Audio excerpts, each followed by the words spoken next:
तुमचा ऋषिकेश जगताप काय 2 दिवस कॉलेजला गेला नाही, पण पोरं काही ना काही कारण करते.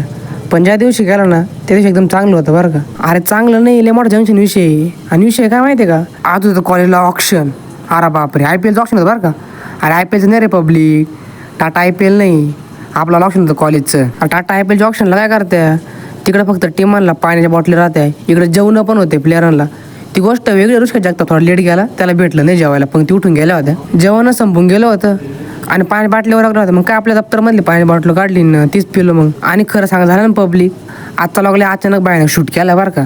आणि त्याचं कारण म्हणजे आपलेच बंधू RCBचे ओनर प्रथमेश भाऊ लामखडे, आबीभाऊ पाटील आणि आमच्या डिपार्टमेंटचे आणबान शान कार्तिक भाऊ मस्के गोलंदाज, ते पण आले होते म्हणे इकडे म्हणे ऑप्शन चालू आहे. म्हणलं बरं आलोच लगेच. आणि सगळ्यात महत्त्वाची गोष्ट म्हणजे जलवा प्रीमियरचे आयोजक पाशा भाऊ उर्फ नाना, ती गोष्ट वेगळी. म्हणलं मला पाणी जेवण वगैरे भेटलं नाही, पण मग तेवढं पेमेंट फोनपे करून द्या, मी तिकडे जेवण करून घेतो म्हणलं. आपले पाशा भाऊ उर्फ नाना म्हणे काहीच अडचण नाही, करून टाकू म्हणे. म्हणलं बरं. पण मग एक चिंता होती आम्हाला, आमचे कार्तिक भाऊ नाव येत नव्हतं डिस्प्लेवर. म्हणलं भाऊ तू फॉर्म भरला आहे ना, म्हणे भरेले.